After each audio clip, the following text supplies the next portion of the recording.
Warm greetings from the Chennai Center for China Studies and National Maritime Foundation. We hope you all are keeping safe. It is my great pleasure to welcome you to C3S-NMF institutional dialogue on the topic Indo-Japan relations, present dynamics and future trends. The friendship between India and Japan has a long history rooted in spiritual affinity, strong cultural and civilizational ties, dating back to the visit of Indian monk Bodhisena in 752 AD. In contemporary times, among prominent Indians associated with Japan were Swami Vivekananda, Rabindranath Tagore, J.R.D. Tata, Netaji Subhash Chandra Bose, and Judge Radha Binod Pal. The Japan-India Association was set up in 1903 and is today the oldest international friendship body in Japan. A test of reliability of Japan as a friend was witnessed in 1991, when Japan was among the few countries that bailed India out of the balance of payment crisis. The transformation of India's ties with Japan were provided further impetus by the decision to have annual summits between the prime ministers commencing 2006, when both sides established strategic and global partnership.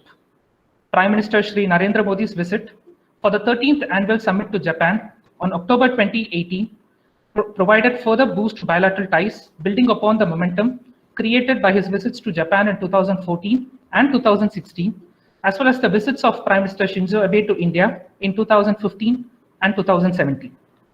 During the summit, both Prime Ministers outlined the shared vision for future India-Japan relations. In a special gesture, our Prime Minister was hosted by Shinzo Abe for a private dinner at his ancestral home in Yamanashi, the first such reception to be extended to a foreign leader. Today, India-Japan partnership is considered to be a comprehensive one that has evolved over the years and forms an integral pillar of our bilateral ties. Japan is regarded as a key player in India's economic transformation, for the ties have transformed to a partnership of great substance and purpose. The exchanges have also strengthened due to growing convergence on strategic matters, and its significance is growing from the common outlook on issues of peace, security, and stability of the Indo-Pacific region. Former Japanese Prime Minister Shinzo Abe, in his book Utsukushi Kuni-i, in English, Towards a Beautiful Country, expressed his hope that it would not be a surprise if in another 10 years, Japan-India relations overtake Japan-US and Japan-China relations. India has every reason to believe that Japan, under Prime Minister Yoshide Suga, is willing to make that dream a reality. It is a privilege for me to introduce our distinguished speaker for today, Dr. Tomohiko Taniguchi, who is going to talk to us about on a subject in which we are all deeply interested in. Dr. Tomohiko Taniguchi is a professor at Keio University, Graduate School of System Design and Management, reading International Political Economy and Japanese Diplomacy. He was special advisor to Prime Minister Shinzo Abe cabinet until Mr. Abe stepped down as Prime Minister on 16th September 2020. Between February 2013 and March 2014, he was counselor in Prime Minister's office. Throughout the period of more than 90 consecutive months, his responsibilities included writing foreign policy speeches for Mr. Abe. After spending 20 years with Nikkei Business, a weekly magazine, he joined the Ministry of Foreign Affairs in 2005 as Deputy Press Secretary and Deputy Director General for Public Diplomacy.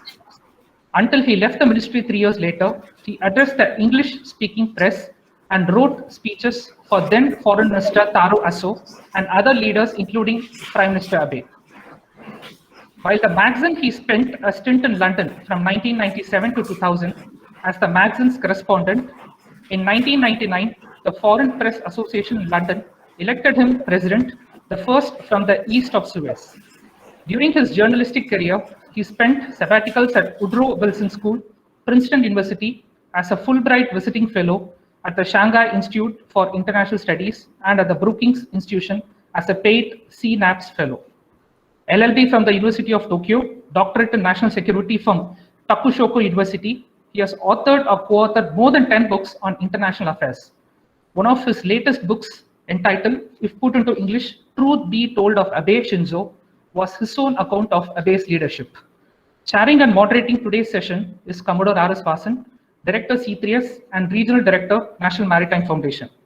an alumnus of the prestigious Defense Services Staff College, College of Naval Warfare. He has a distinguished service of 34 years in the Indian Navy and the Coast Guard. His appointments include command of warships, 2 Naval Air Station, and the Long Range Maritime Air Squadron. His shore appointments include Chief Staff Officer Operations, Regional Commander of the Eastern Region of the Coast Guard, Instructor at the Naval War College, Director of Naval Aviation Staff. He was also the Chairman of the Aeronautical Society of India, President of the Navy Foundation in Chennai. It is significant to note that the first major Indian and Japanese Coast Guard exercise was held off in Chennai in 2000 when he was Regional Commander, Coast Guard Region East. He has over 100 papers published in edited volumes, journals, and international publications, a regular speaker at many international and national institutions and universities around the world. He has interacted with the parliamentary group of British Parliament on transatlantic and national security, and also invited by the Chatham House for delivering a talk on maritime security challenges in the Indian Ocean. With these, I would like to hand over the floor to my director for his opening remarks and further conduct of proceedings. Over to you, sir. Thank you, Bala. That was a comprehensive background that you have provided as far as the talk is concerned. And thank you also for introducing the speaker who's got very rich credentials, and we are very happy that he's agreed to be here with us. I'm also happy that the Consul General of Japan in Chennai, who had met a few months ago, has also made it a point to join us today. The number is already crossed about 120, and this is one of the largest gathering of people who are interested in the way forward, as under an assessment by Dr. Tomohiko. No, since Bala did mention about the fact that I was a regional commander when we carried out the first bilateral exercise here, I must give you a little background because there are also many interns here who are doing their internship with the National Maritime Foundation. In 1999, the famous MV Alondra Rainbow was a Japanese, was carrying Japanese goods and was pirated. And it was the Indian Coast Guard and the Indian Navy who came together. And that reinforced the belief that Indian Navy and the Coast Guard have come of age and are in a position to provide the necessary architecture for security, stability, and prosperity in the Indian Ocean region. So, which is when a Japanese Coast Guard vessel came all the way from Japan and participated in a major exercise here, which was related to search and rescue, control of marine pollution, and anti-piracy drills, and also interoperability. I was lucky enough to be here at that time when the defense minister of Japan came down here, flew down here, and we had many interactions with him. And I'm very happy to report to the audience that this has become a biennial feature, and every alternate year, either they are here or we are in the Japanese waters exercising with their counterparts on promoting peace, security, and stability. Now, coming back to the topic of today, it's a very important topic for us in terms of understanding how these relations have evolved over centuries. It's not today. In fact, it started way back when Buddhism moved to Japan through China and Korea, way back in the 6th century, nearly about 1500 years ago. And thereafter, there's now been a looking back because there's so much of commonality in what we practice here in India, including the names of some of the gods. We call Yama, the Lord of Death here as Yama, Yama, and they call it Yanma, Ynme.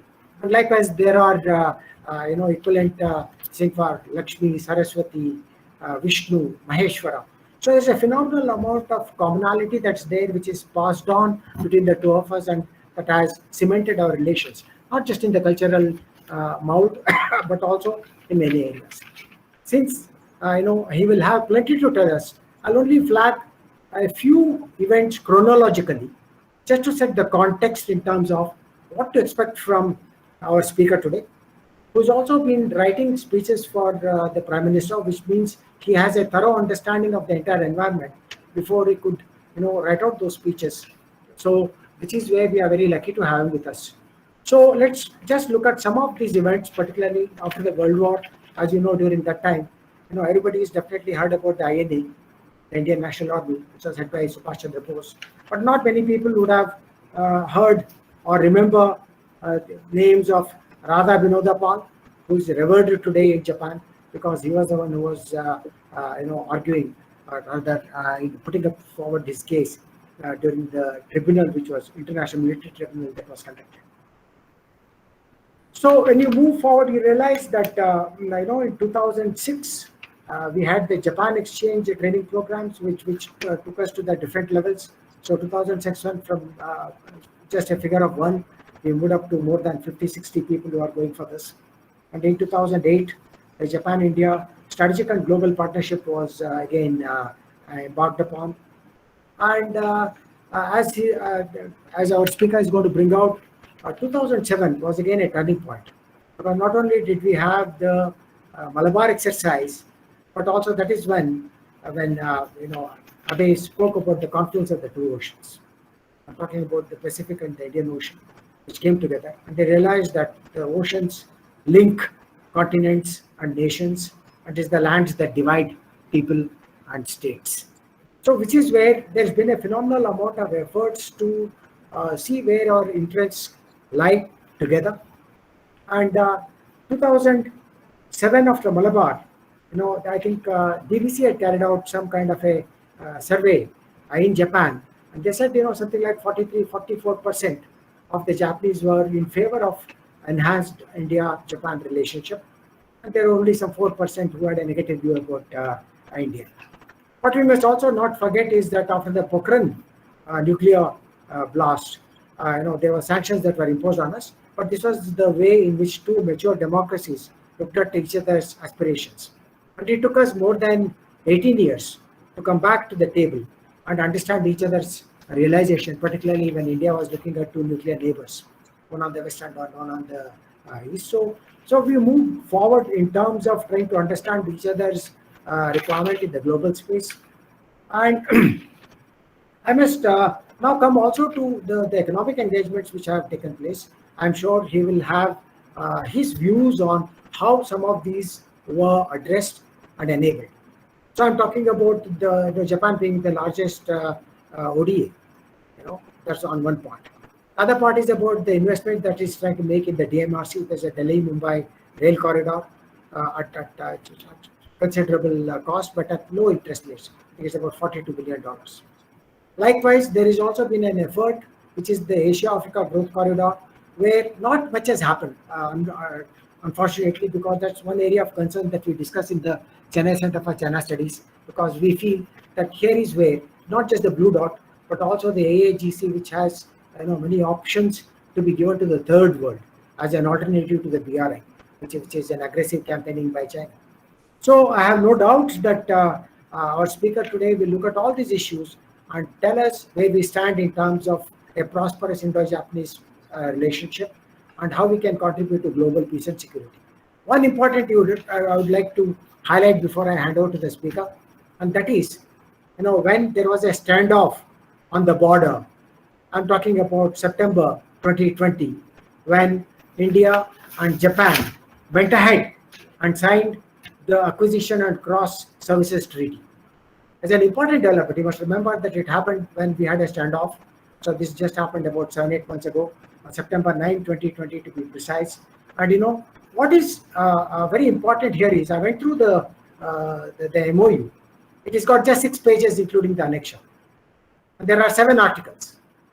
And it is in the public domain. Unlike many of the other MOUs with USA and others, where it's not does not have public access. It clearly tells you and mandates how the two countries are going to work together for promoting peace and security.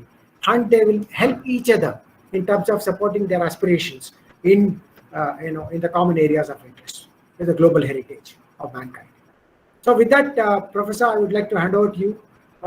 I know we have given some of the context which is here, but we are more interested in hearing from you because there are many students here, there are many academia, former bureaucrats, diplomatic mission staff, and a wonderful cross mix of people who would like to know a little more firsthand from you. Thank you, and over to you. Thank you very much, Commodore Basan, for your very much comprehensive and warm introduction about what I have done with Abe and others. It was very much a fortunate experience for me to work for as long as 8+ years in a total with Shinzo Abe, because it was Prime Minister Abe who laid the solid ground for the future development of Indo-Japanese relationship. both Manmohan Singh and Narendra Modi, together with Shinzo Abe, said a number of times that the sky is the limit for the bilateral relationship between India and Japan. And I am of the same view. I sometimes think that Shinzo Abe has done a great job for the future generations of the Indians and the Japanese, because long term, we've got to prevail, because we are democracies. For that matter, I must introduce one of the brilliant statements ever made about democracy by any leader of the world. And that statement came from none other than Narendra Modi, when he made the first ever visit as India's Prime Minister to Japan. He went to one of the well-known female-only colleges.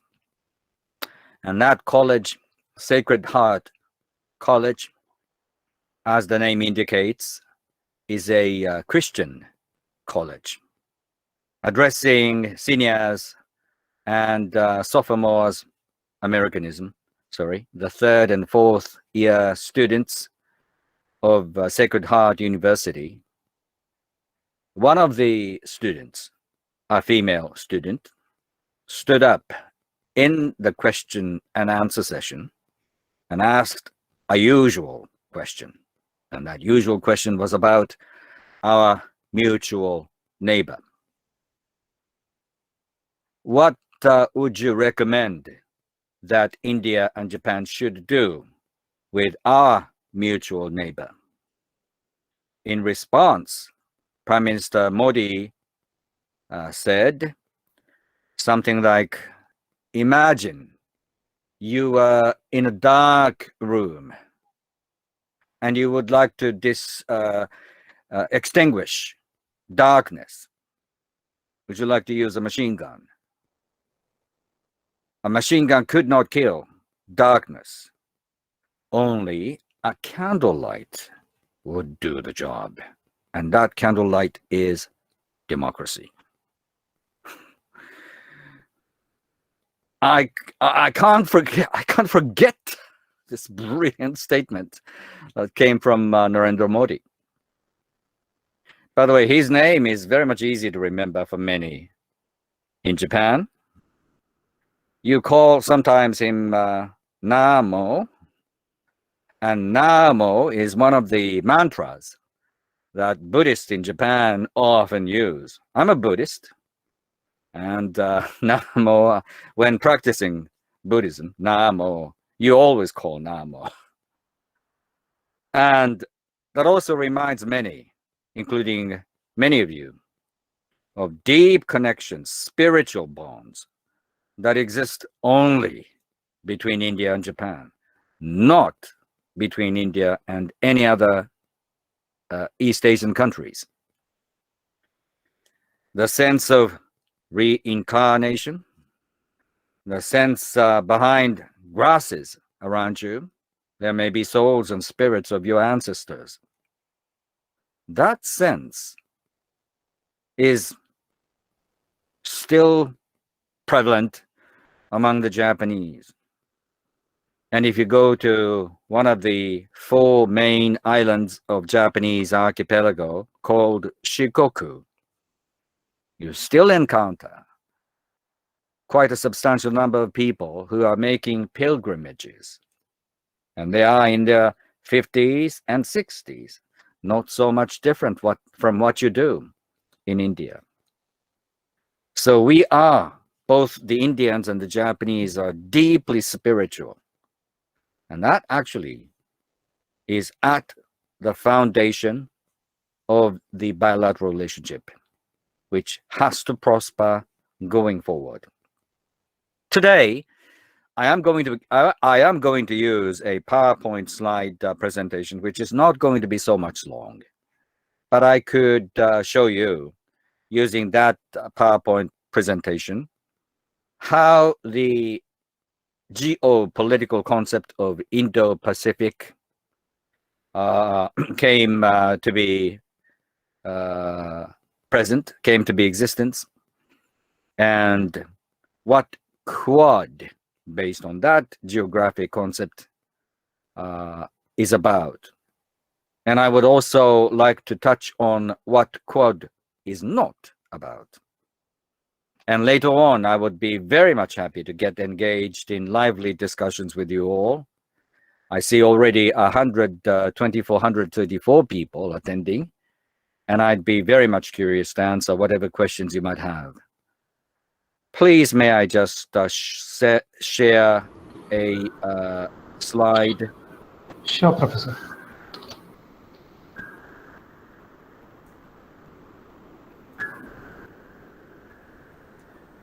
To the center, yeah, Can you it's see coming. this? It's coming. A 16-page presentation, India, Japan, and Quad. Do you Yes. read? Yes. Yes, we are able to see it, Professor. All right.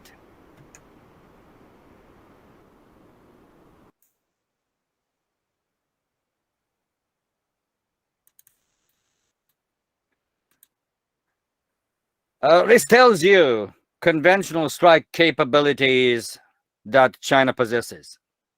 Nothing new, very much familiar to you, to some of you who are in the defense area, defense planners and defense officials.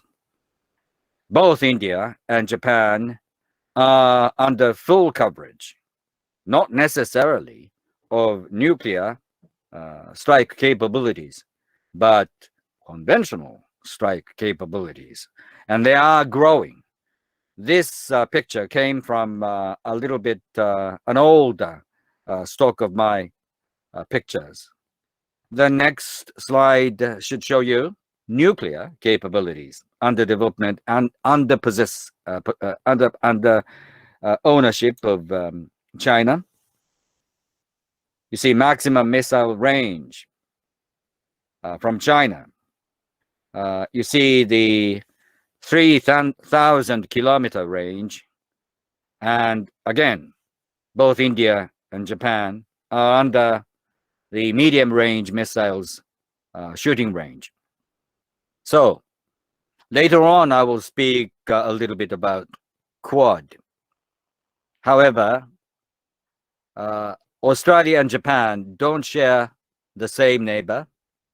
The United States and Japan don't share the same neighbor. It is only India and Japan that share the same neighbor mutually. And that neighbor is building arsenal right before our eyes, day in and day out. What do you think this picture is about? It's an interesting thought exercise.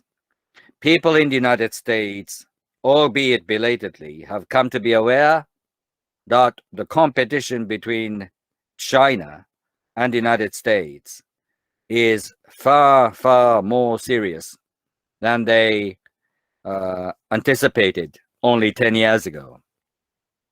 The competition is a different kind of one, which the United States had during the Cold War era with USSR. True, the confrontation between the USSR and the USA was very much deep-rooted and serious, but it all came down and narrowed down to the number of nuclear warheads, right?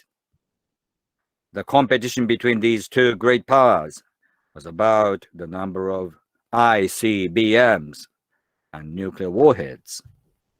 What about the confrontation and competition between China and Japan? Sorry, the United States. That's far more wide-ranging, isn't it? It is about conventional arsenal. It is about nuclear weapons, but it is about deep space exploration. It is about quantum computing. It is about artificial intelligence. It is about all kinds of things. No country has ever posed such a challenging threat to the United States than China. That much has been well understood by many in the United States, but even geographically, China is this big. That's something not many Americans have yet to grapple with. This picture is something that you could easily make and project like this by going to a website called thetruesize.com.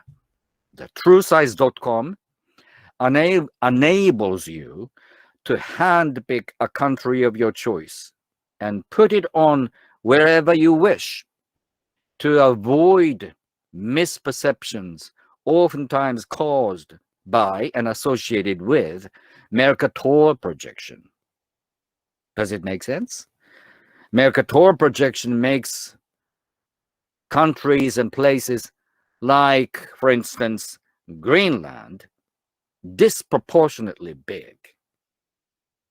So if you put China on the North American continent, China would appear this big. And you just, it seems as if you hear many jaws dropping in the United States because only the state of Alaska would remain. The next is not about the United States, but about Europe. The same thing. If you put China on European continental map, you would see no Germany, no France, no Italy, no Poland, Ukraine, no Turkey, not even the richest part of Russia. And this is something that I sometimes use when I speak with visitors from the United Kingdom. Because if you put yourself into the shoes of the Japanese, this is the kind of map that we, Japanese, are looking at. On the continental side, the Japanese don't have nothing but China, right? No Germany, no France, no Italy. What would you like to do? What would you do if the situation in Europe were like this? Would you be able to exercise your age-old offshore balancing strategy?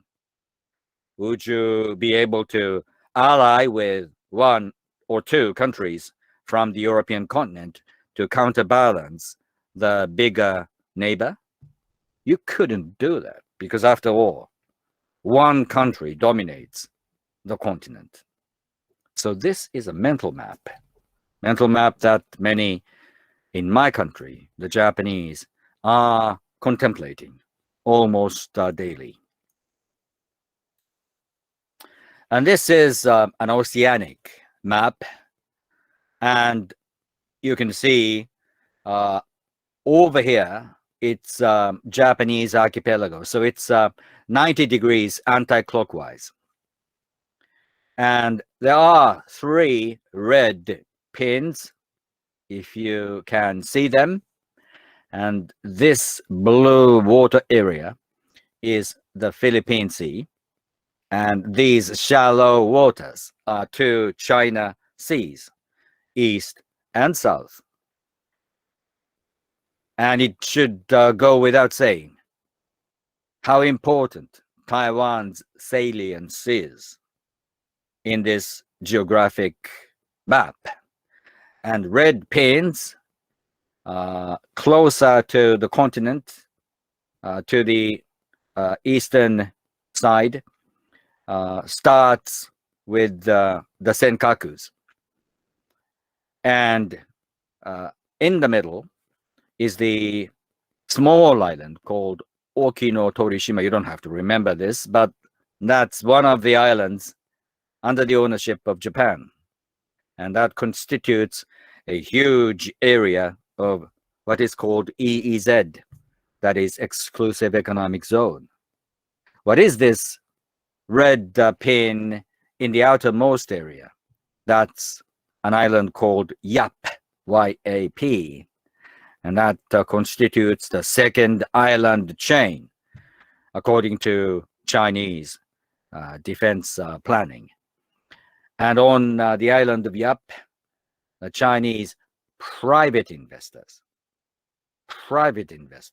are investing a huge amount of money into resorts, golf courses, and so on. And be reminded that when it comes to private investors, there aren't private investors in the sense that we know in India and Japan. They are well connected, of course, with the Chinese Communist Party. So private investors working on islands such as Yap are naturally representing interests of China, i.e. interests of Chinese Communist Party. So these are some of the thought exercises that you might find interesting, I hope. And then comes another global atlas that's also tilted 90 degrees anti-clockwise. Above you see Japan, and below you see India. And you can see the connection between India and Japan goes not overland, but overseas. The relationship is in many ways multifaceted. However, when it comes to strategic imperatives, the relationship between India and Japan is one of maritime by nature. And the reason why I tilted this map anti-clockwise 90 degrees is to show you that the vastness of the Indian Ocean is something that we should always take into consideration. And it is going to be incumbent upon India and Japan to safeguard the rules-based maritime order.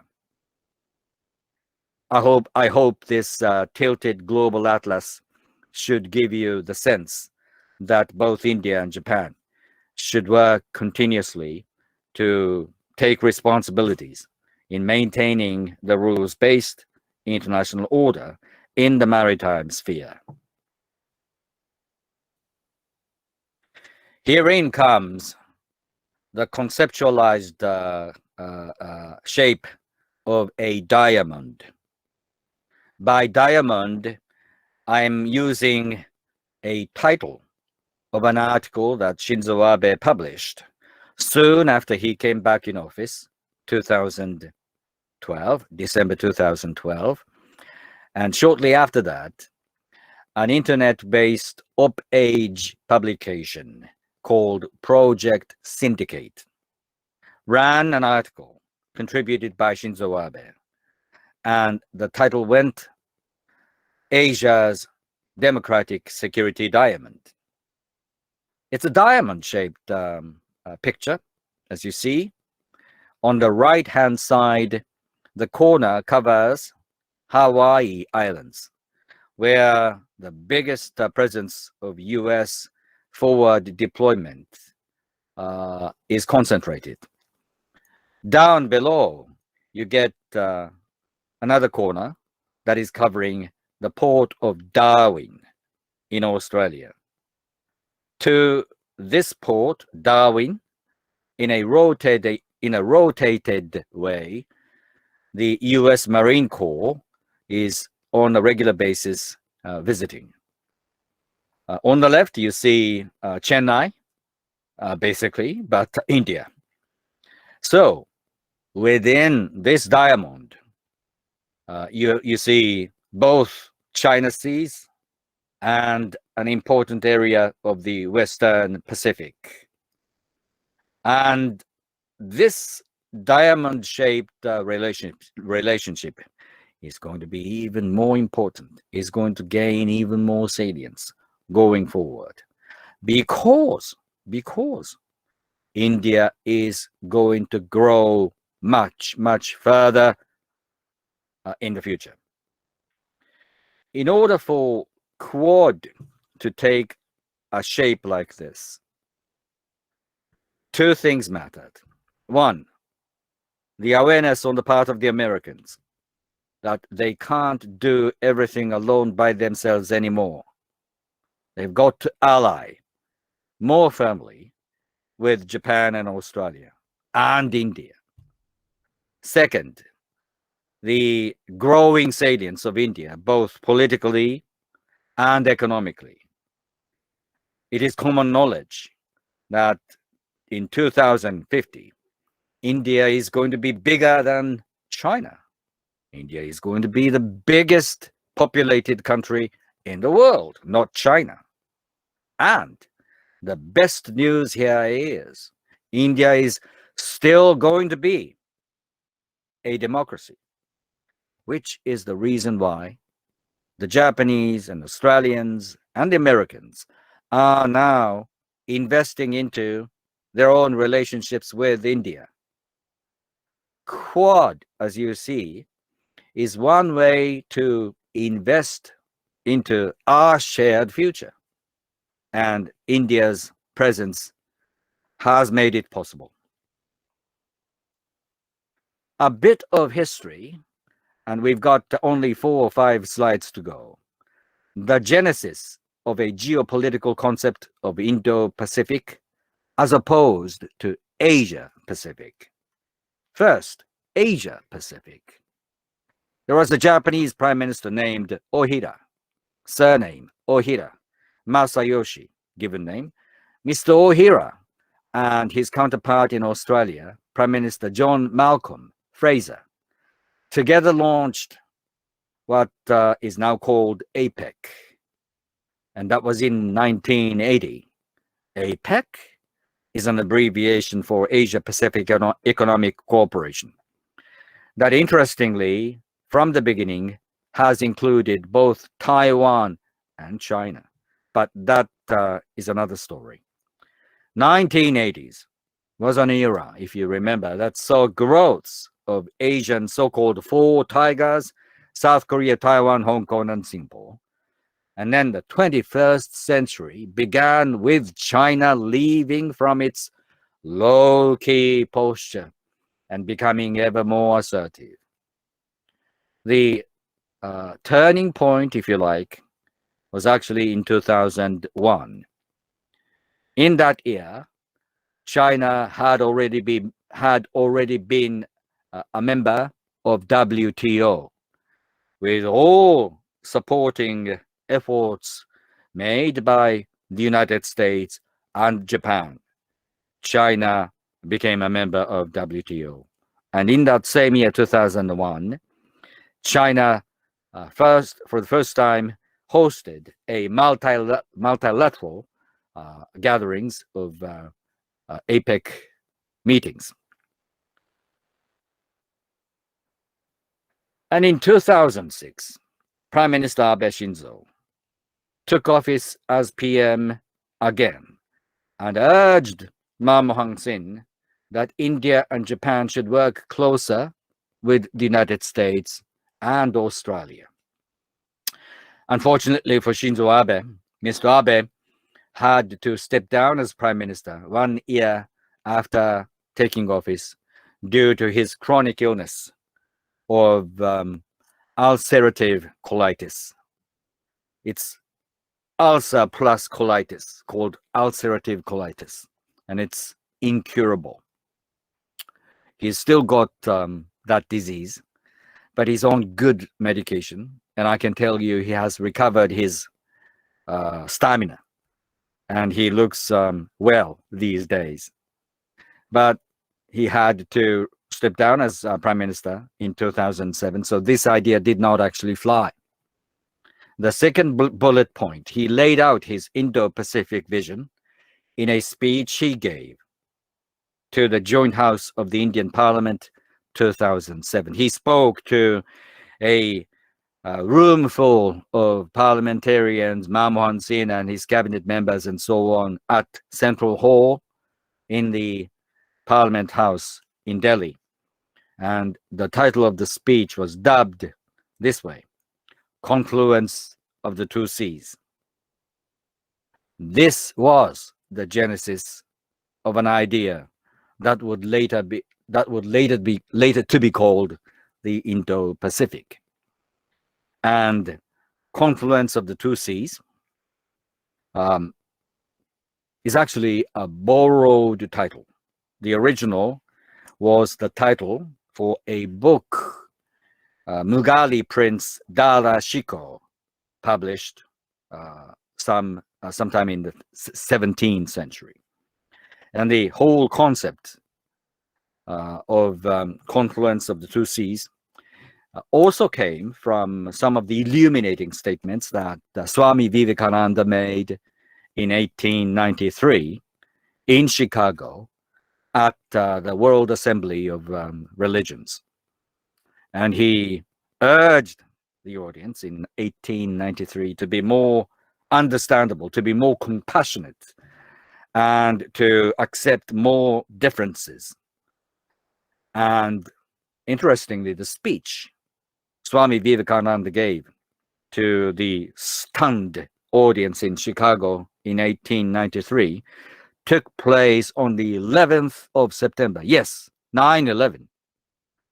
And so I got so much inspired by Swami Vivekananda's statement and short speech, and the fact that he made that speech indeed on 9/11, 1893. I chose Swami Vivekananda's remarks. Unintentionally, I have just revealed that I was the writer of the speech. But prime ministerial speech, presidential speech, those speeches made by national leaders are their own. Who wrote the draft does not matter. So forget about my presence here. Narendra Modi and Abe Shinzo particularly close. They are soulmates. Indeed, they are soulmates, and together worked on beefing up the concept. How and why India has earned salience in Japanese diplomacy. The strategic alignment between the two dates back to the launching of the East Asia Summit, the first meeting of which took place in 2005. Shortly before that, if you remember that, there was a surgical attack, if you like, from the Chinese side to team up with the entire community of ASEAN member nations by proposing to ASEAN that the ASEAN nations and China should forge a bilateral free trade agreement. Alarm bells rang in many countries, particularly in Singapore and in Japan. So Singapore and Japan chose to work together to expand the scope of the so-called ASEAN plus 3. ASEAN plus 3 meant ASEAN plus China, South Korea, Japan. And if that materializes, it's obvious that China is going to be the biggest authoritarian power. To counterbalance the Chinese influence, Singapore came to Tokyo and urged Tokyo to jointly work to expand the horizon. Singapore and India worked together, and Japan also worked with Australia and New Zealand. So created was ASEAN plus 6, ASEAN plus South Korea, Japan, and China. And in addition to those, you now have India, Australia, and New Zealand. What is the difference? The difference lies in the fact that you get more democracies than otherwise, and especially India's burgeoning presence earned recognition from many in the policy forming community in Tokyo and earned salience. So ASEAN Plus 6 would be called in 2005 as East Asia Summit. And in creating East Asia Summit, Tokyo-based diplomats and strategic thinkers started to look at India as a more and more important partner for Japan now and in the future. And one important footnote to be made is about the archipelago Andaman Nicobar you possess. I must reveal that the fact that India owns this archipelago has not been well known either to the Americans or to the Japanese. But that's the fact. And with this ownership over Andaman Nicobar, you can claim that you are a full-fledged member within the geographic framework of Southeast Asia. And also India is a democracy, but it is a maritime democracy as well. Because you've got a sense of ownership, if I understand correctly, over the vast stretch of the Indian Ocean. And it should go without saying that the 21st century will see more and more developments on the eastern shore, eastern coast of the African continent, from which all sorts of materials, man-made, natural, whatever, would traverse and reach many corners in the world. And the Indian Ocean, no doubt, is going to be an industrial corridor highway for the 21st century's economy. And the last bullet point is about India's, again, the most powerful engine for growth for decades to come is going to be not China, but India. What does Japan expect to gain from Quad and its future? This is the final chapter before starting our mutual discussions. What Japan expects? Close military jointness in many respects, including Coast Guard, of course. Building a habit. The choice of this word is, I think, important. A habit. Building a habit of speaking over all kinds of issues, among them Indian policy planners and their counterparts in Tokyo. Third, cooperation on future technologies, AI, cyber, quantum, deep space. Fourth, intelligence sharing. You've got critical intelligence about the Himalayas, about Pakistan, about Iran, and we could build our intelligence by working together. Fifth, joint development of future defense technologies. Not much has happened yet, for sure. So be it. We're talking about the future. And then your traditional closeness to Russia must work as an asset, not a deficit, to enhance India-Japan relationship and indeed to strengthen the Quad relationship. So this is the end of my presentation. I'm sorry, I haven't been able to get your questions so far, but now is the time. I'll stop sharing my presentation.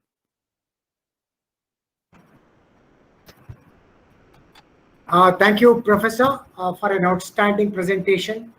And I think to the viewers here, Your last slide, which was based on all the discussions that were made before that, is the most important because it lays the foundation of how Indo-Japanese, cooperation can progress in many areas. And you've been quite frank in saying that we need to be able to comment and discuss on issues which are happening, and in the spirit of democratic traditions that both countries enjoy. There are a few questions from my side before we go into the chat box where questions will be posed. One is on, though I did mention it also in my opening remarks, we did embark on the Asia-Africa Growth Corridor. Regrettably, not much has happened here. It's all about putting in money where mouth is. Whereas China has been able to dig deep into its pockets and invest in our neighborhood, in Africa, in Europe, we have not been able to do the same thing. While the intentions were there, what more do you think can be done? Can just India and Japan do this? Or do we require some more partners from the EU, from America and others so that we have a common pool, maybe on the lines of the blue dot, so that you provide alternatives to people who would like to improve their installations, infrastructure, and whatever. That's one question. The second one is on Taiwan. We all know what was the position of Taiwan before. A lot of things have changed. There's increased threat with regular incursions in the Taiwanese airspace. And we cannot be mute spectators because after all, it was Taiwan which was having the United Nations Security Council seat. And I think the world virtually took it away from Taiwan at that time for various geographic considerations. So these are the two questions which you could kindly answer. And in the meanwhile, I'm sure there'll be more questions which are going to come up in the chat box, which our research officer Paula will read out for you. Thank you. Thank you very much, Commodore Vasan. I share your disappointment and probably frustration about the fact that the concept of Asia-African corridor has not actually taken off. Why? The reason is there has yet to be developed a habit of mind when it comes to launching these projects. There must be a continued habit of speaking with each other between Indians and Japanese to come up with better plans, come up with better infrastructure build-up plans, and come up with a distribution of labor between India and Japan. Probably the Japanese could provide finance, and Indians could provide many other things. But the thing is, not much has happened between India and Japan. So if I'd try to be more optimistic for the future, I should say tomorrow is the beginning of the rest of our life. So why not starting from now? But in order for us to work on that front, it is important for aid organizations of Japan and India to constantly meet electronically or otherwise, and two countries of two foreign ministries, India's and Japan's, must also work together. So far, they have not done much together, but the togetherness and jointness are the assets that India and Japan should build going forward. So that's one. Number two, Taiwan. Why Taiwan matters? Remember the mental map that people in Japan are looking at. Remember the global atlas tilted 90 degrees anti-clockwise. The intention was, on my part, for me to show you that without Taiwan, Japan's safety, peace, and prosperity would be very seriously challenged. And I think it's going to be very much easy to predict that the forward deployed forces of the United States would also find it very much threatening. What would happen to the Philippines if the Filipino people would see right above their foreheads a presence of the Chinese Communist Party military, they would also feel very much threatened. So we must build robust foundations for the future safety, prosperity, and continued democratic governance of Taiwan. The fact of the matter is, Japan could do very little alone by itself. The United States could not do everything by itself. Again here, a joint cooperation between like-minded countries, between and among like-minded countries, should gain even more importance. What could India do? You don't necessarily have to send military forces per se in times of contingency. However, on a daily basis, leaders in India could show the flag, hoist the flag of democracy, human rights, universal values, rule of law, and so on, to give warning signals, again, on a daily basis, to the kind of provocations the Chinese Communist Party might want to resort to sooner rather than later. And on the part of the Japanese, they've got to invest into the provision of safety and security around the senkakus. Because if you lose the senkakus, chances are it's going to be likelier for Chinese invasions to be taking place over Taiwan. I must point out that on Prime Minister Abe's watch, Japan has come a rather long way, and it is now possible for Tokyo to automatically provide security to military assets operating nearby, be they the Americans, Australians, or Indians. So that's an attempt to really strengthen and substantiate the deterrence capacity Japan had, and now with that jointness, the deterrence capacity, that's a combined sum of the assets and powers provided by the Australians and the Americans and possibly in the Indians in a remote way to gain strength. Can I just stop here? Yeah, thank you, Professor. And I'd also like to introduce Director General NMF, Admiral Chauhan, who has a question for you. And we'll also respond to some other points that you made. And Bala, thereafter, you can request the Consul General of Japan, Mr. Taga, who's also here, to respond because he may have some other commitments. Of that, get all the questions together and pose them to the professor. What do you, Admiral Chauhan?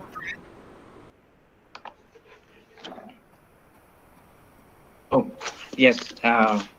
Actually, since many people are putting a question, and I think I leave the time for Professor Taniguchi to talk more. So I just say thank you to Commodore Basan for organizing today's talk program by Professor Taniguchi. This is really, really interesting. And actually, I've been sometimes closely involved and always watching closely Indo-Japan relation for us to 38 years. And actually, today's level of relation is really, really the highest in our history. But I believe the future more important for two countries.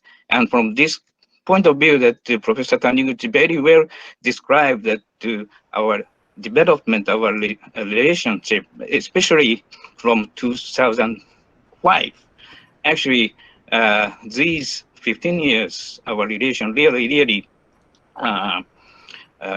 deepened and widened. But as explained by Professor Taniguchi, geostrategically, geopolitically, our relation to be more and more strengthened in coming years also. So just I say thank you to Professor Taniguchi for your presentation, and thank you, Commodore Vasan, for organizing today's talk. Thank you. Thank you, Mr. Taga. May I now request Director General, National Maritime Foundation, Vice Admiral Chauhan, to step in, please? Thank you very much. Can you hear me, sir? Yes, please. Go ahead. Right. I just wanted to ask two questions. One of them is related to what you've already asked, but I want to put a different slant on it in terms of the Asia-Africa Growth Corridor. But my first question is with regard to Okino Torishima atoll. So China, when it's playing its mind games, we have been many times to China as the National Maritime Foundation, and they almost invariably point out to the fact that Japan has actually grafted corals, put a lighthouse, and generally switched the situation of Okino Torishima from a reef and atoll into an island with an exclusive economic zone. And we, of course, have a response to that to say that one is not related to the other, but our response we could do with some buttressing and reinforcement from the Japanese point of view. The second question, and so if you could provide that, that would be very helpful. The second question is with regard to the AAGC. Once again, I echo everybody's despondency and disappointment that it hasn't worked. But it began as a track 1.5 or track 1.5 exchange between area and RIS. And the NMF has been advocating for quite some time that the bureaucracies in the foreign affairs ministries of both countries are unlikely to actually suddenly show some dynamism. And therefore, it might be a useful thing to have this as a major topic for proactive actual suggestions to be made at the track 1.5 level, which can then feed each country's track 1 and hopefully generate some better dynamism, because this is really an important project, and if it fails, it will be a pretty sorry situation that we will end up in. Thank you very much. Thank you very much for those questions and comments. On the second part, there needs to be a new impetus, obviously, to be given to the corridor concept. And it might be true that bureaucratic foot dragging on both parts of India and Japan might have been one of the reasons. If that's the case, we've got to work together to give encouragement and urge them to restart the program. How could we do that? Perhaps at any rate, leaders of those of us, I mean, leaders of these two countries, Japan and Japan and India, when they meet next time, they must talk on this stalled idea again to reinvigorate the concept. We've got to start preparations for that to happen now. About Okino Torishima, some of you may not be aware where that exactly is, although I showed you a red pin on one of the slides. In short, that's the territory, that's a piece of territory Japan possesses in the farthest area from Japanese archipelago. Thanks to a large extent to Okino Torishima, you said atoll, whatever you called it, it is a base from which you could project the exclusive economic zone, which has contributed to making Japan the 8th country as regards square miles of exclusive economic zone.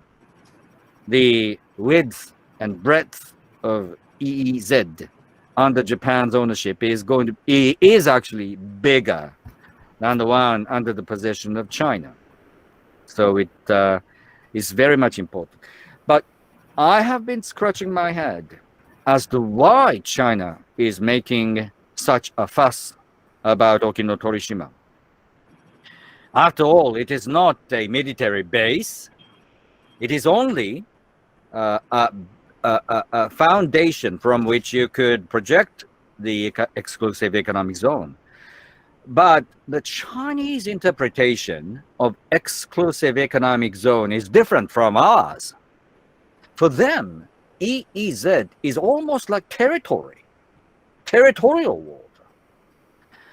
And interpreting that way, China is unique. And then you have to think, why Okinotorishima? If it were something akin to territory, should matter to the Chinese. One answer you could come up with is that China is a solitary power with no ally whatsoever.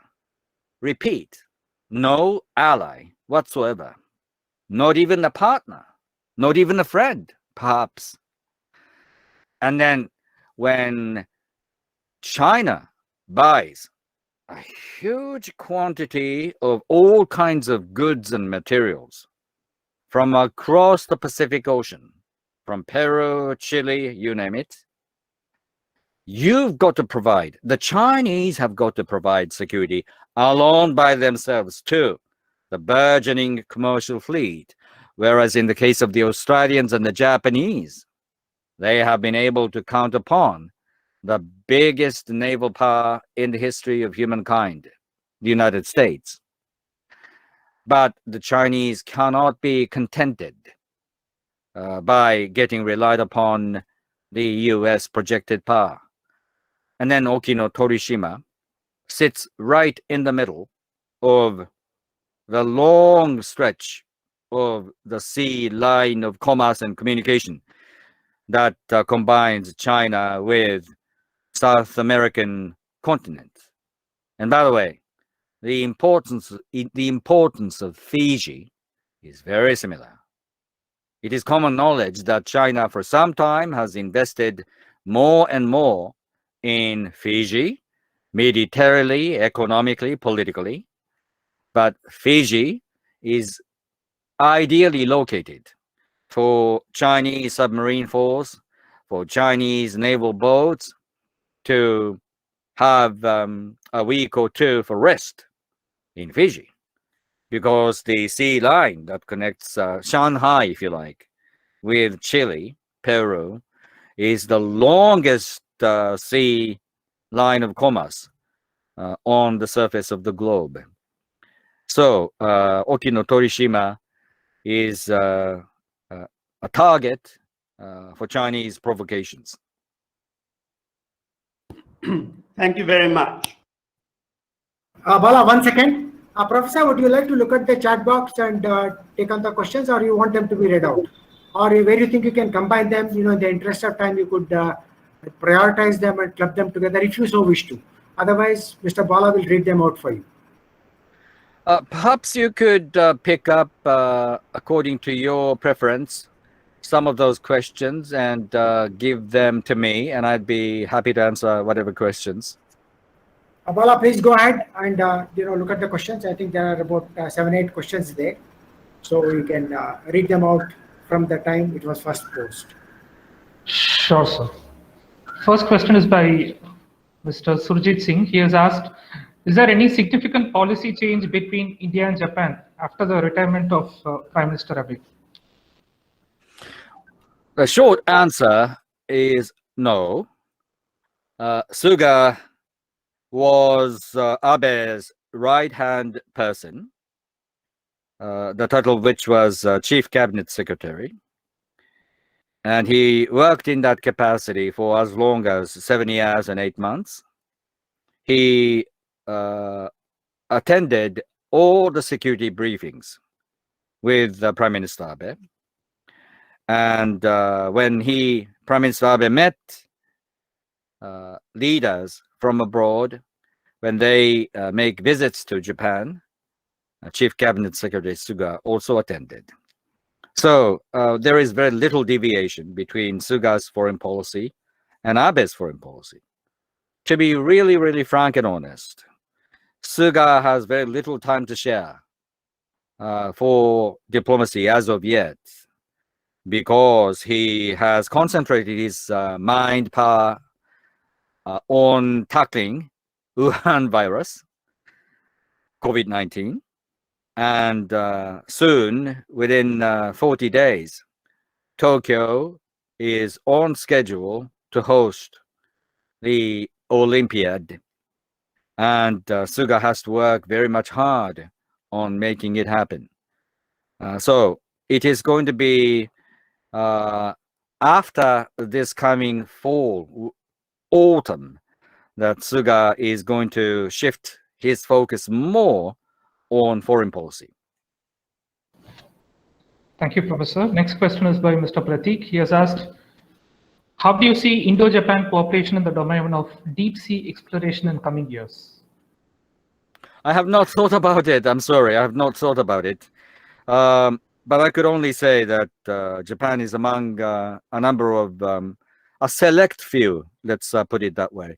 Japan is among a select few countries that have developed very deep sea exploration capacities.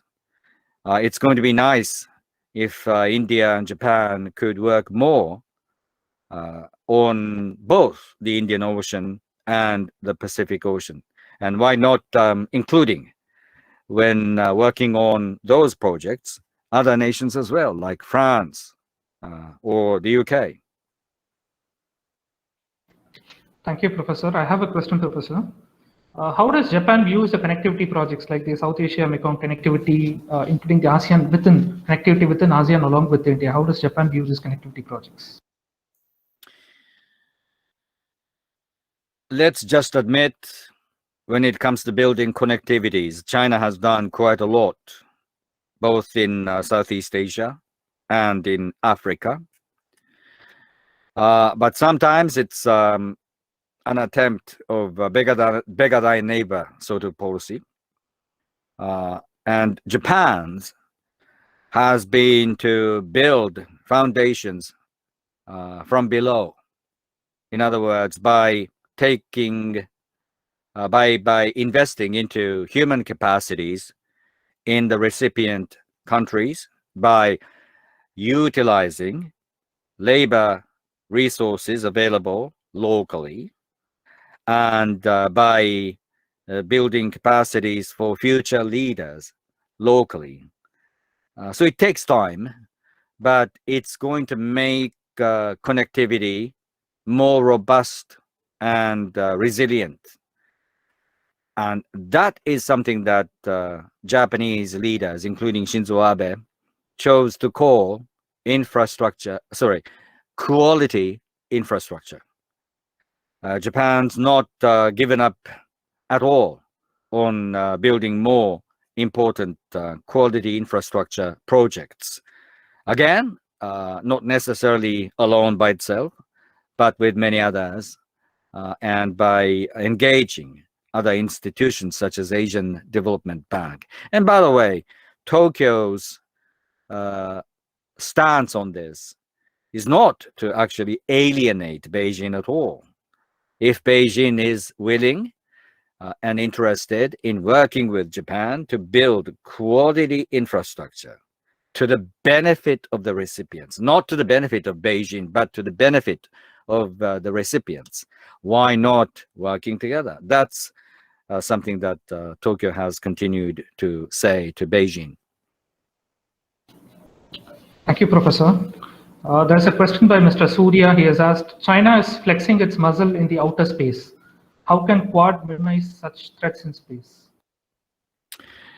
It is not only Quad, but many other like-minded democratic nations that have to work in a cooperative way, because deep space is not unlike what Americans would call Wild West.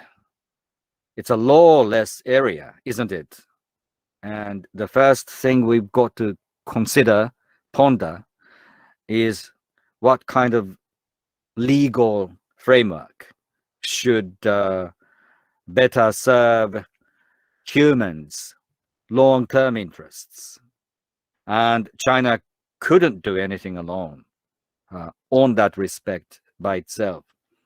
And it is the international body, international gathering, that has to work on those longest term projects, such as giving legal foundations for deep space explorations.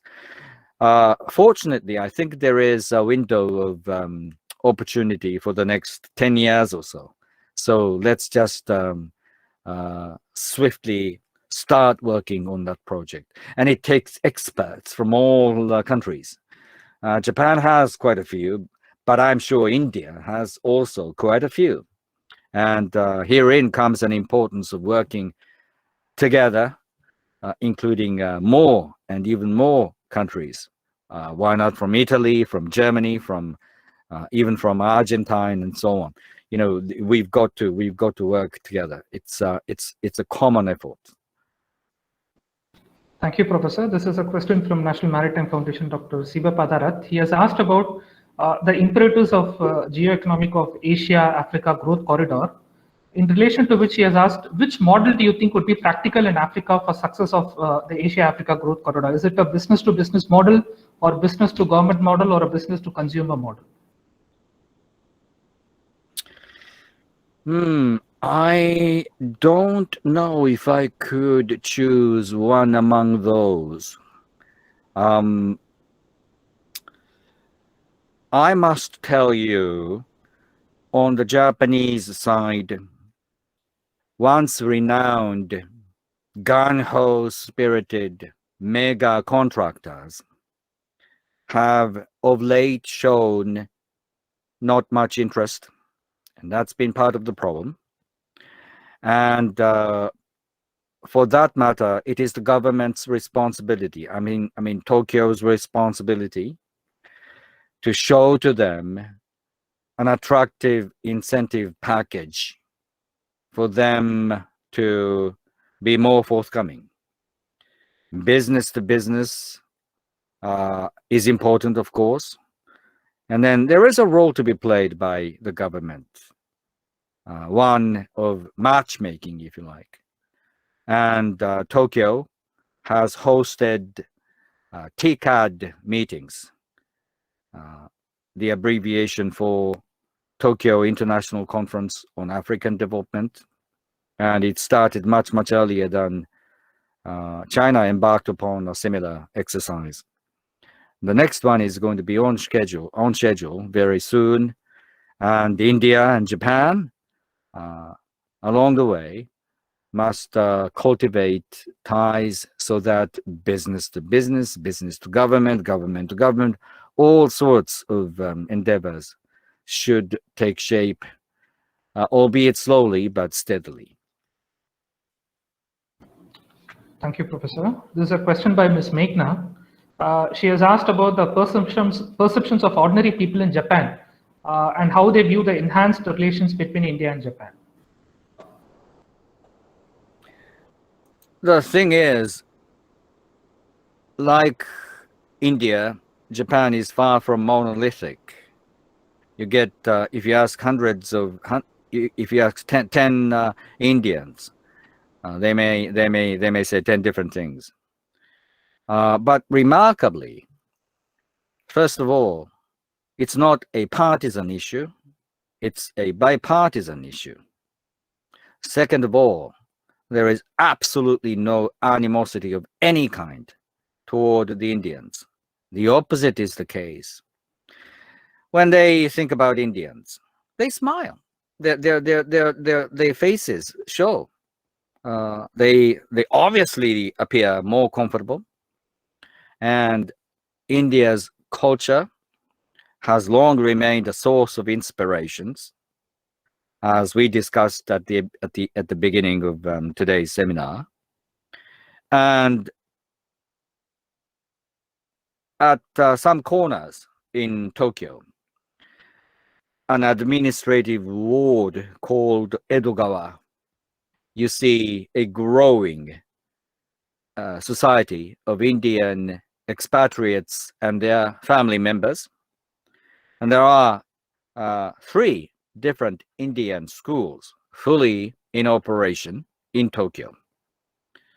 And as far as I know, there are some Japanese friends that are families. There are some Japanese families that are sending their children over to one of those Indian schools, because when it comes to mathematics, the excellence of the Indian education is also renowned and well known. So ordinary people are very much friendly to whatever India and the Indians offer to Japan. And not many people, not many of them are strategic thinkers. But I would say when it comes to the imperative that India and Japan should work more seamlessly together on many fronts, geopolitically, geoeconomically, I would say vast majority of the Japanese would agree with that. Thank you, Professor. This question is by Mr. J. Manier. He has asked, can Japan foster a presence in the Indian Ocean that may be beneficial to all involved? Is it possible that South Asian countries can help Japan meet its food, energy, maritime, and trade goals? What is the future like for Japan with respect to this region? Japan still is the 3rd biggest economy in the world. And if you exclude China, Japan is the 2nd biggest free and democratic economy in the world. However, trade, the share of trade, exportation, importation, is actually small relative to Japanese economic size.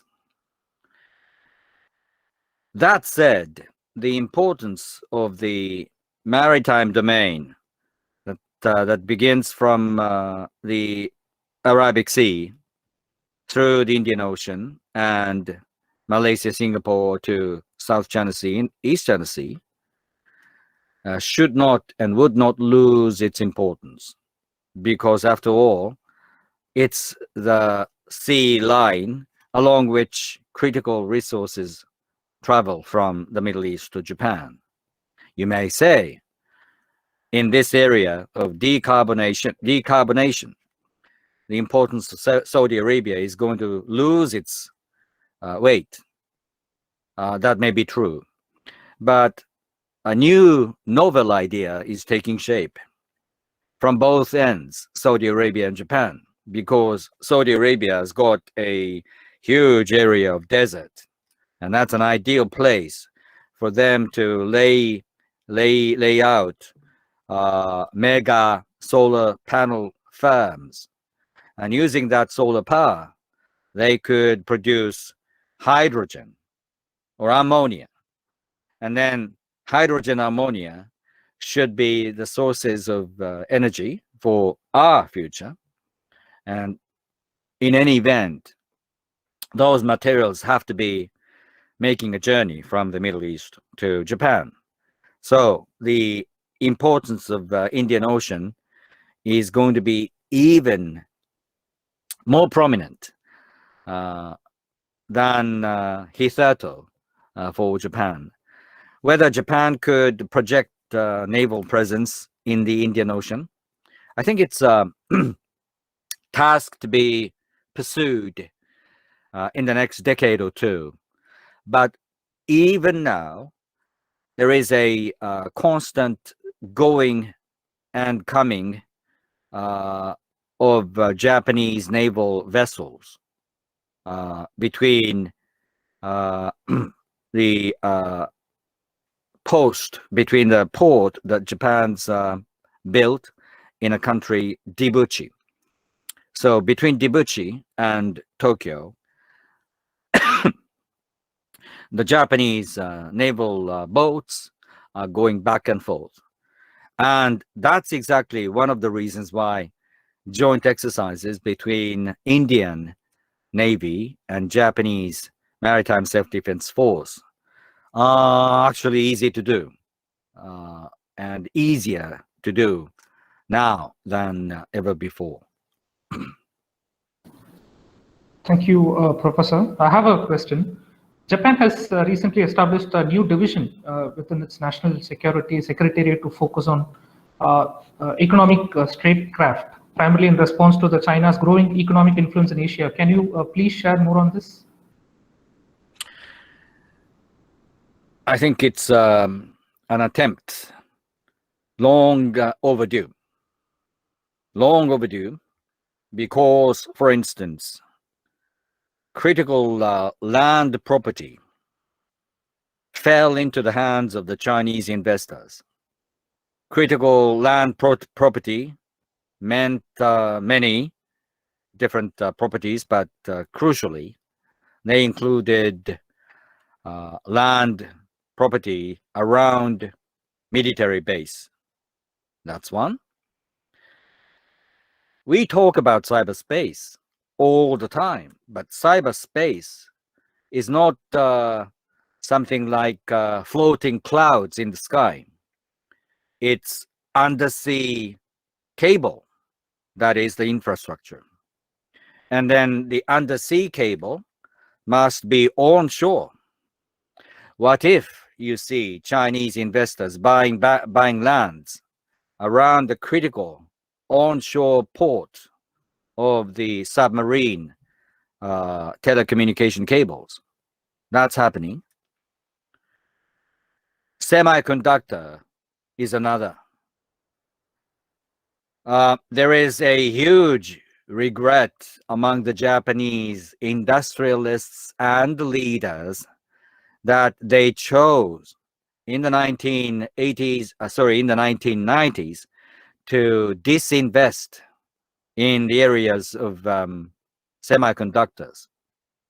And then there now is a too much dependence on sources of semiconductors, and they are South Korea and Taiwan. And Taiwan's semiconductor industry is making a balancing effort by investing into China, Japan, the United States. But critically, when semiconductors would be used more, not less, in the era of AI, automotive cars, and Internet of Things, Japan needs to build a critical mass of semiconductors. And it's happening now, but let's see what Japan could do over the next couple of years. So those are the things that the new division built under the same roof of National Security Secretariat is looking at. One small but important step made in that respect was that the Diet, i.e. Parliament, session that ended a couple of days ago succeeded in passing the legislative bill about checking who actually is buying into the land property around crucial facilities. And that came into law during the last parliamentary session. The semiconductor, the administrative organ that is looking after semiconductor industry is Ministry of External Trade and Industry. The METI is urging more money to be spent to help support rebuilding of Japanese semiconductor industry, which was once very much a world-beating, capable industry. Thank you, Professor. In the best interest of time, two last questions. One is from C3S, our own member, Mr. Subramanian Sridharan. He has asked, there has been a long time discussion on US-2 Shin-Maiwa amphibious aircraft, but there has been no progress so far. What is holding this up? I've been asking the same question for years to both my friends in India and in Japan. Some say the price is too expensive. That may be the case. Others say there is an insistence on the Indian part to build US-2 aircraft by themselves. So according to that scenario, Japan cannot sell outright the finished good of US-2 aircraft to India. That may be also one reason. The third, in general terms, unfortunately, India and Japan have got one thing in common: bureaucratic complexity. That's not foreign to you, neither to Japan. So I think those are the ones that have combined to make this progress frustratingly slow. Thank you, Professor. The last question which I have is on the supply chain. India, Japan, Australia has come up with the Resilient Supply Chain Initiative, but it does face challenges like cost competitiveness, market and economic efficiency. How to tackle this, and what can Japan do to contribute on this front? I missed the first part of your question. May I ask you to repeat that? Sure, Professor. India, Japan, and Australia has come up with the recent Resilient Supply Chain Initiative, but it faces resilient what? Resilient Supply Chain Initiative. Oh, Resilient Supply Chain Initiative. Yes. Yeah. And it faces challenges like cost competitiveness, market and economic efficiency. How to tackle this, and what can Japan do on this front? It's a difficult question. We have developed, the world community has developed a supply chain that has been too, let's say, nonchalant about geopolitical and strategic threats, even natural disasters. If you think about carbon emission, the long stretched supply chain is a thing of a passé, because you've got to pay tax, you've got to pay an extra amount of charge if you buy things from a remote place. The buzzword is shorter the better. And then obviously the biggest concentration of supply power is in Southeast Asia. I think one of the wise ways for us, or India, Australia, Japan, to benefit from is to work closely with Malaysia, Indonesia, and perhaps Vietnam as well. Myanmar, I know India and Japan had high hope about Myanmar's future, but they chose to bring their clock backwards by, let's say, 5-10 years. But why not in 20 years? We should still cross our fingers about the future of Myanmar. And may I just point out that it was a byproduct of the kind of challenge that Japan had to face. In the 1980s, Japan exported so much amount of cars, TV sets, and all kinds of goods across the Pacific to a single destination of the United States.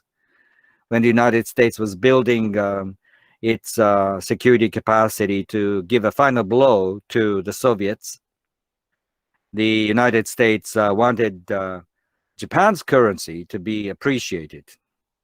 And so they got together and agreed upon appreciating Japanese currency from $1 versus 240 yen to $1 versus 120 yen.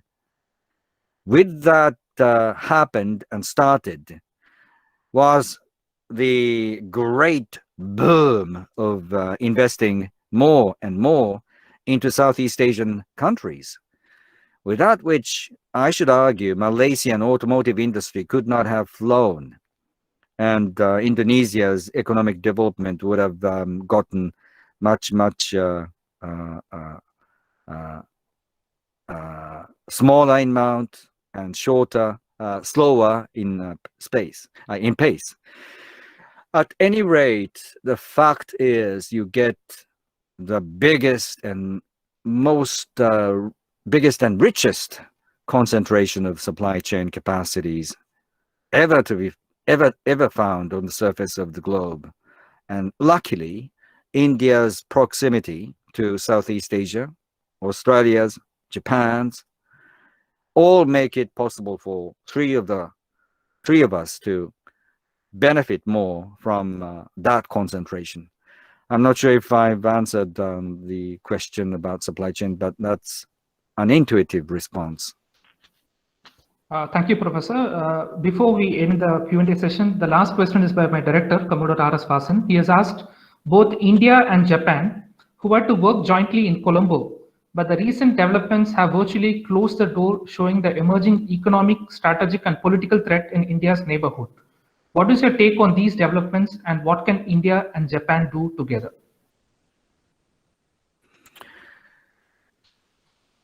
Once again, we've got brilliant ideas among us, between us, but when it comes to put them into practice, it takes a lot of time. But I think democracy is an attempt that we've got to be very much patient to work on. And it's almost like a torch relay. You couldn't do everything by a single generation, and you've got to pass that torch to the next generation. But be long-term. Let's be long-term, because our mutual neighbor thinks in their own way. Time is not on their side, because their society is aging as fast as any other country, and labor cost in that country, China, is no longer competitive. And the United States